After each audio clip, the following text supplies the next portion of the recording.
And hello, everyone, and welcome to the Pumpkin Copter Cast, the only video game show. And yes, today I am joined by Cats to talk about her streaming channel. Hello, Cats. How are you doing today? Pretty good. So, just for the viewers at home, how about just a brief introduction to you, from you, about what you're all about?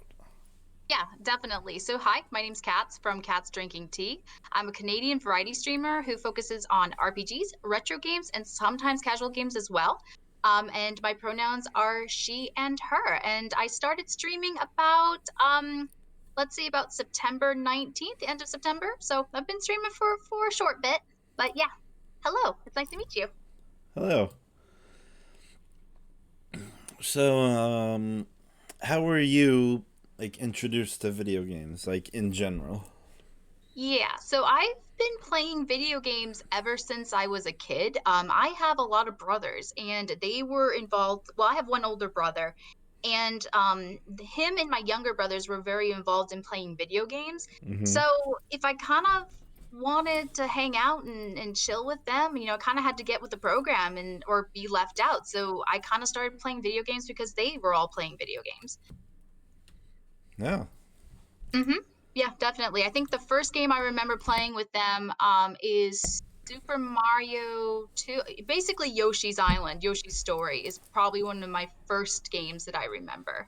Oh goodness. Yeah. Yeah. But yeah, I just wanted to hang out and talk and play video games with them. They weren't always multiplayer games either. It was fun watching them play, RPGs and what have you. My brothers were very into the N64 growing up as well. So we just had a good time hanging out and, well, of course we played Mario Kart and we all were very competitive concerning that. But it was just fun having kind of a common interest because there's five of us in total. And it was just nice having a common interest between all of us. Yeah. Good reason as any. Yeah, definitely, definitely. And what would you say is your favorite game or games growing up?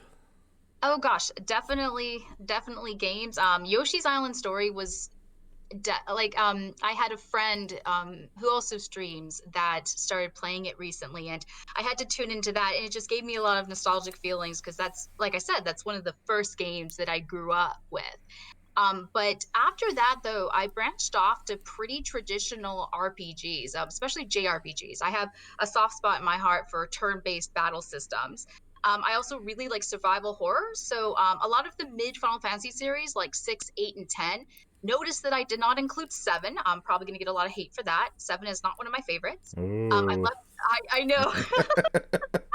I did not like 7, though I am really interested in playing the remake. But I also loved Chrono Cross and the Fatal Frame series, which is a survival horror series. One of the scariest, most atmospheric survival horror games out there. They really deserve a remake, but they're definitely in one of my favorite games. And also, I wanted to mention Kingdom Hearts. Kingdom Hearts. Now, I know a lot of people have a bittersweet relationship with Kingdom Hearts because they kind of did the thing where they just went into completely different directions with each and every game. I mean, I don't even know where the story is at this point in time in the Kingdom Hearts universe. But the first one, when it was first released, was such a novel concept. I mean, imagine video games and Disney characters.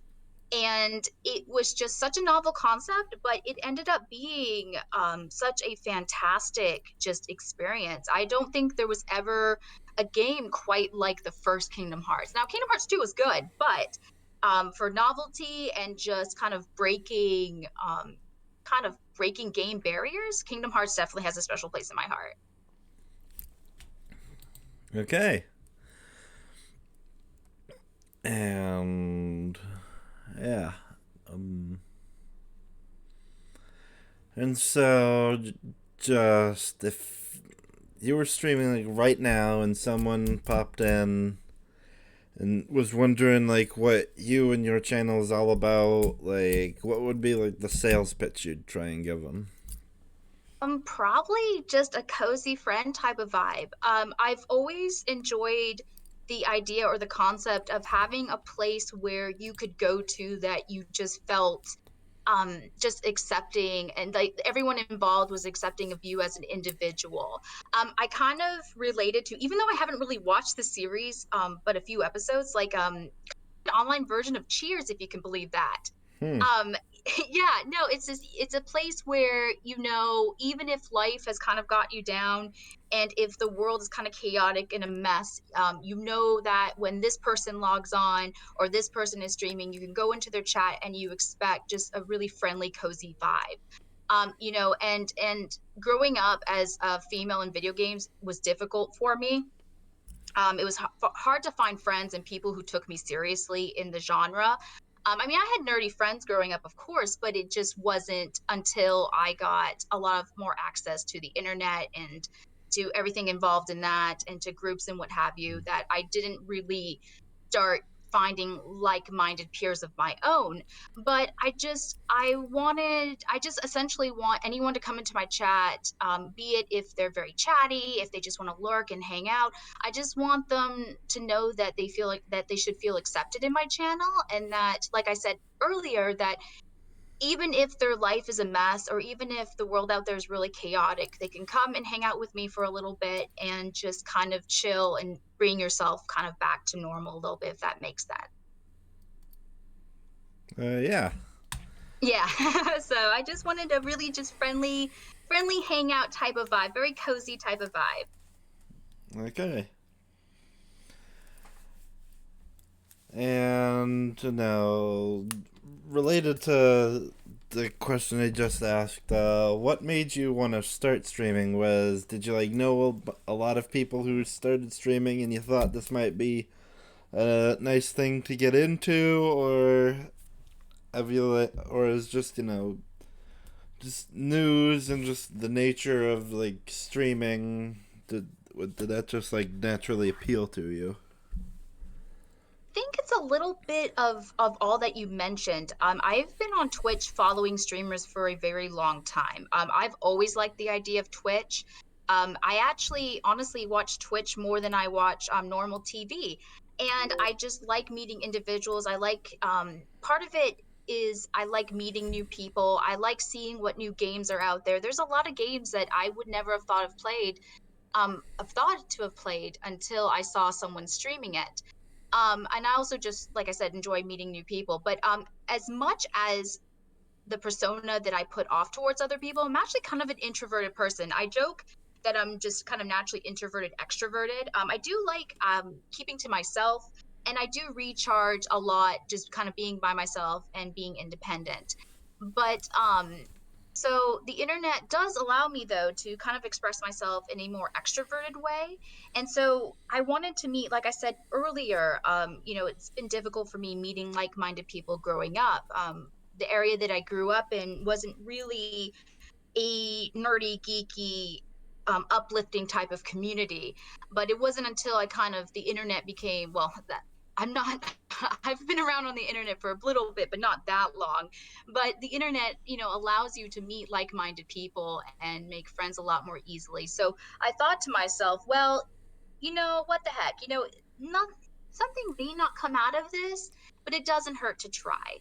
And streaming, like, I've always wanted to do something involving video games, but I'm not much of an artist. I can't really draw, and I'm not really much of a coder or programmer. So I thought that this would be my ability to help cultivate a community based on my ideals, and at the same time I could meet friends.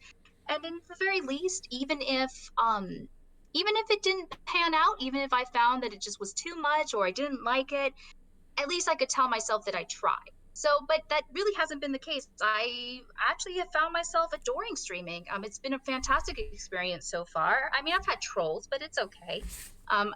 They always get met the same way that even just some friendly face comes into my chat. I ask them how they're doing, and if they don't want to cooperate, well, that's on them, right? So, but yeah, no, it's like I said, it's a little bit of everything that you mentioned. I kind of wanted to stream because I saw what other streamers were able to do with their communities, and I wanted to kind of carve my own little place on the internet for other like-minded people.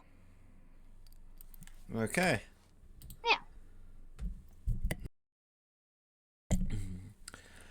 And as someone who who doesn't stream, well, not yet anyway, and like knows very little about like the types of hardware one uses to actually do it. Like, what is your streaming setup that you use currently? Gosh, it's so hodgepodge right now. So I don't have exact specifications for you because when it comes to numbers, I'm a little bit there's a specific word for it, but I'm a little dyslexic when it comes to numbers. But essentially, right now, I use a dual setup. I already had a gaming laptop. So like I said, I've been gaming for a really long time, and I had kind of it's a Lenovo Legion. I think it's a Y520, if I'm not mistaken, and so that is fully capable of playing pretty much anything. It is an older laptop, but she's good. She's a good girl. She gets the job done.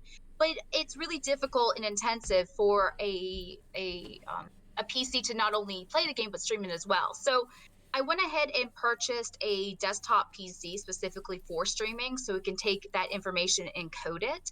And then overall, this was just the cheaper option instead of buying like a 2K rig, which I mean, granted, I would love to have a $2,000 computer because I like shiny electronic things. Mm-hmm. But maybe down the road.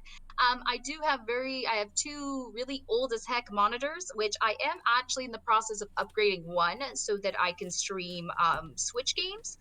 Well, anything that I can hook up to my Elgato capture card, which is what I use. I use an Elgato HD 60S for my capture card, and that combines that allows me to stream from my laptop and encode it into my desktop streaming. But you can also use consoles, and eventually I want to kind of go into console streaming as well. So, and then for my webcam, I didn't realize actually that a lot of people use DSLRs for their webcam. So maybe eventually I would get to that point, but right now I have a perfectly fine Logitech C920 webcam. Um, and it gets the job done. And then also my mouse, which a lot of people, when it comes to gaming, they don't use wireless peripherals because of that potential delay. But the I actually use a wireless Logitech G305 mouse, which is honestly the best wireless mouse I have ever owned. I have small hands, and I actually used to own a Razer Naga when I used to raid in Warcraft, and because of the extra buttons, right? I'm so cool. But that was a giant mouse, and it was very difficult for me to play any sort of like I play a lot of Overwatch. So using that mouse to play Overwatch is difficult. This mouse is small, it's lightweight, and it I think I actually just replaced it, unfortunately, but it lasted me about 3 to 4 years, which I use this thing every day, and I cannot tell you how many times I've dropped it. And I think that's really all. I mean, I have another mouse and keyboard with my streaming desktop, but I purchased a streaming PC from CyberPower. I have built my own PC before, but I also have a full-time job on top of my part-time streaming. So I just didn't have the time to build my own PC. So I went ahead with a pre-made build. But I do want to venture out into more accessories such as ring lights and what have you. Oh, and my microphone, which is not working right now, is a just a kind of a weird brand that I bought off of Amazon. Icedon, I believe is the pronunciation for it, but who knows if it doesn't want to work? Because I'm gonna have to mess with it after we're done our interview. I'm gonna have to mess with it and see what's wrong with it. So I may be in the market for a new microphone, but I think that's really about it as far as my machinery, Okay. my gear, so to say. And what types of games do you like prefer to stream, or like what do you usually gravitate towards when you're thinking about like setting up for a stream? Probably like retro RPGs. And retro is kind of a wide variety of terms. It delves into a wide variety of games. Retro meaning anything from SNES, NES, GBA. Like I just finished playing Super Mario RPG, which was the first time I ever played it, Mm-hmm. and which was a phenomenal game. Oh my goodness! And I like playing games like that because not only is it something I enjoy playing, but it gravitates it well, it cultivates and people gravitate towards that type of game because it instills a nostalgic factor into them. And I enjoy hearing about the memories and how much people enjoy this particular game, like particular games like Super Mario RPG. But so right now, as far as my streaming is concerned, I generally do a 2 game a night stream. I have a Cats Plays Classics segment, which is the retro RPGs. I just finished Super Mario RPG. And right now, so I did a poll on Twitter, and Zelda Link to the Past got chosen. So that's going to be the next game I'm playing, which I'm likely going to play tonight. If not, I think I'm maybe playing Magic the Gathering, but that's neither here nor there. But Zelda is, I've played a Link, no, what was it? The previous one.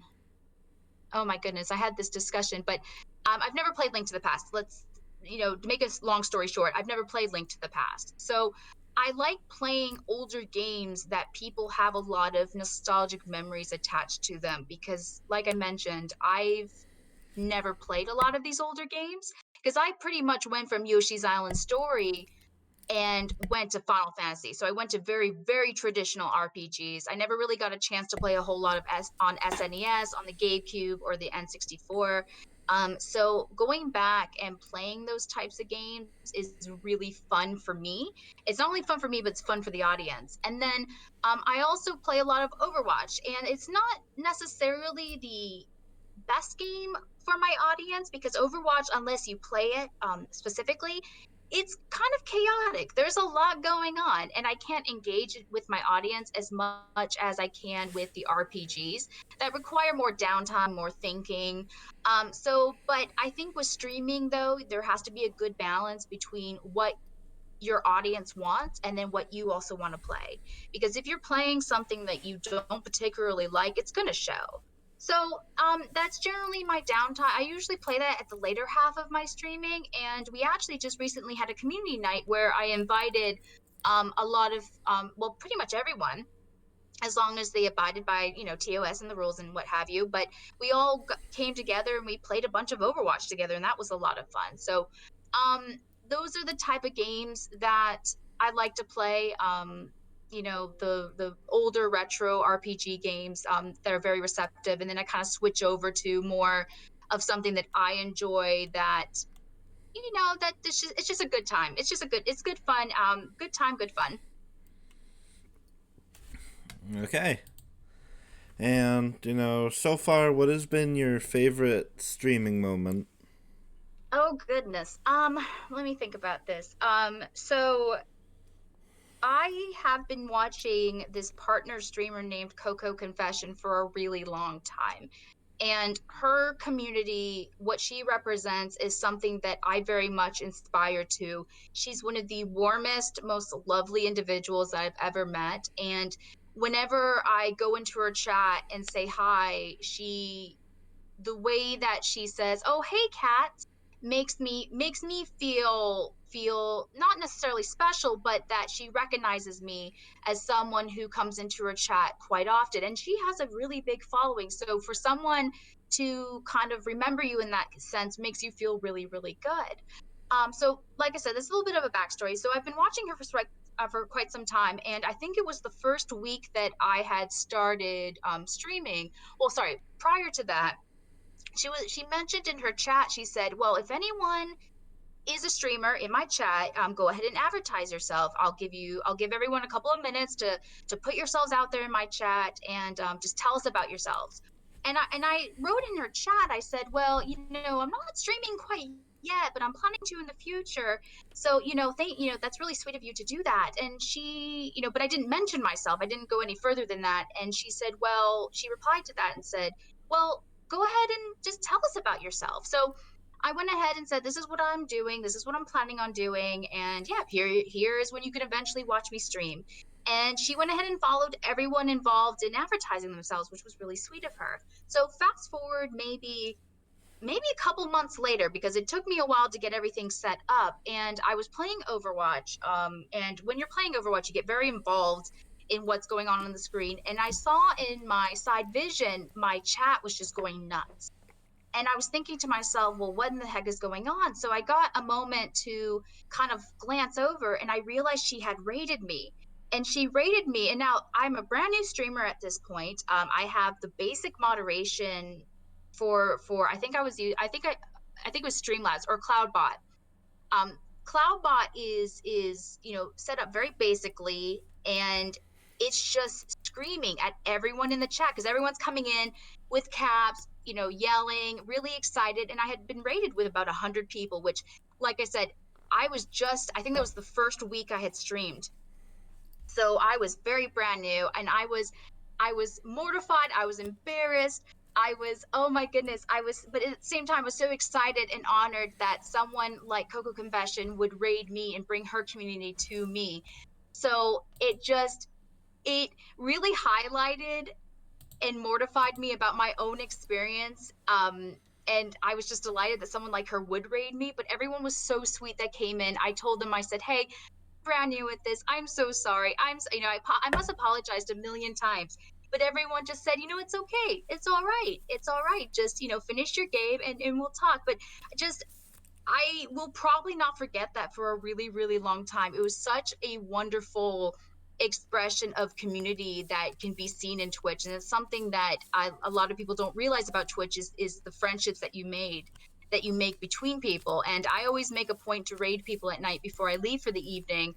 And I have just a tiny community. I just have a small community at the moment, but I would like to be able to replicate that type of feeling. But I don't know if you can tell, but I feel like it's a memory I'm going to have for quite some time. So it was really quite wonderful.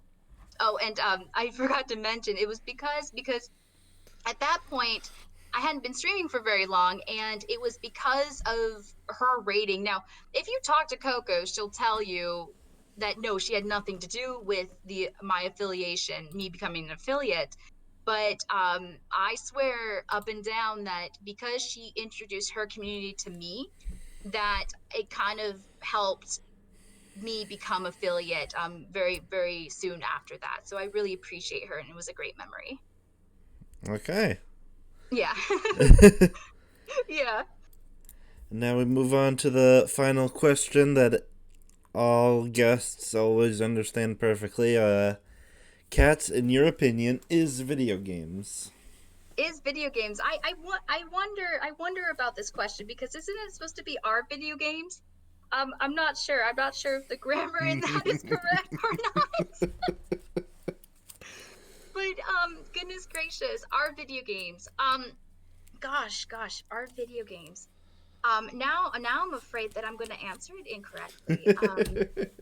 Gosh, video games are some of the most important aspects of my life, and I've grown up with people opposing video games in a way that makes them seem like a lesser form of entertainment, which I never quite understood. I'm not a sports person, so the idea of sitting around on a Sunday screaming at the TV is kind of unknown to me.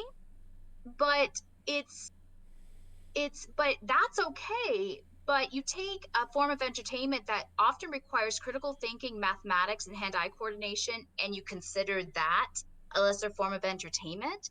I mean, I just feel like if we consider video games more than just a bunch of kids not going outside and playing and just sitting up holed up in their room doing absolutely nothing, like, video games are just so much more than what a lot of the mainstream audience believes them to be.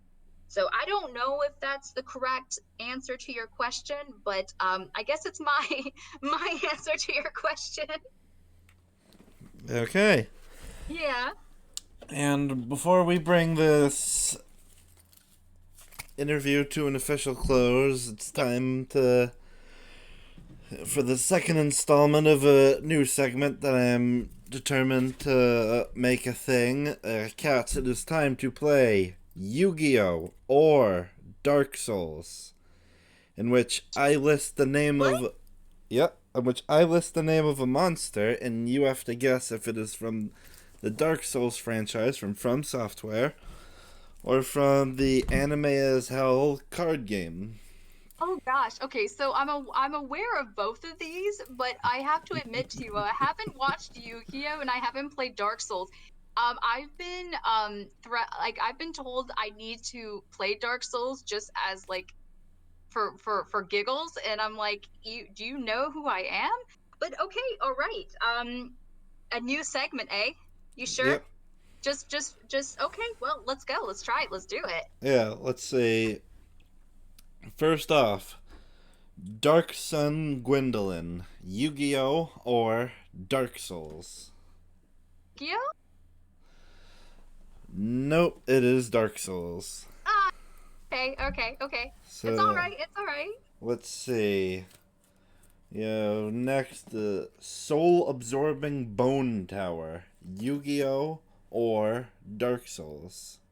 See, that sounds like a card, so I'm gonna say YuGiOh. It sounds like something you'd find in Magic the Gathering and Yu-Gi-Oh. You are correct. Yes.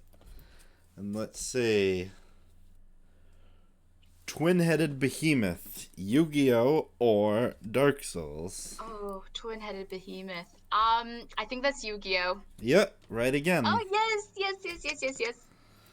And let's see. Moonlight Butterfly, Yu-Gi-Oh! Or Dark Souls? Oh gosh. Oh, oh. Do. I don't know. Let me think. Moonlight Butterfly. I feel like it could honestly be both because I've seen people stream Dark Souls and it seems like it would have something called Moonlight Butterfly. Oh goodness. Let's I'm feeling Yu-Gi-Oh. Nope, it is Dark Souls. Dang it. I've disappointed a lot of people. I'm so sorry. It's And for the oof. for the last one of the day, Yes. you have Chaos Emperor Dragon, Envoy of the End, Yu-Gi-Oh! Or Dark Souls. I think I'm just gonna go with Yu-Gi-Oh again. You are correct. Yes, yay! Oh gosh, I love that. Well, it's my Canadian heritage to apologize to everyone. I'm so sorry. Like I said, I haven't played Dark Souls and I have not watched Yu-Gi-Oh! So my apologies, everyone. That was great. That was fun. and I think you should keep that. That's delightful. I enjoyed that immensely. yeah, and with that, we have come to the conclusion of this episode of the Pumpkin Copter Cast. I would like to thank Cats of Catsdrinkingtea for Yes, joining me today. of course. It was really nice to be here. Thank you so much. And if any of you out there have enjoyed this, be sure to like, rate, comment, subscribe, and all that. Kat, where can people follow you for the things that you do? Definitely. So you can always follow me on my Twitter, which is at Catsdrinkingtea, or you can follow me on Twitch, twitch.tv/Catsdrinkingtea. So yeah, please come and follow me and come say hi. Yeah. So you heard it here. Yeah, go when you have the time. Check out Kaz's channel. Follow her. Buy 1 or 9 subscriptions. And if for some reason you have any money left over after that and you want to support me, you can go to patreon.com/thepumpkincoptercast, where for as little as $1 a month you could submit questions for me to use in future interviews. And yes, I have been Tyler. This has been the Pumpkin Copter Cast, and as I say at the end of every show, have a gourd day, everyone.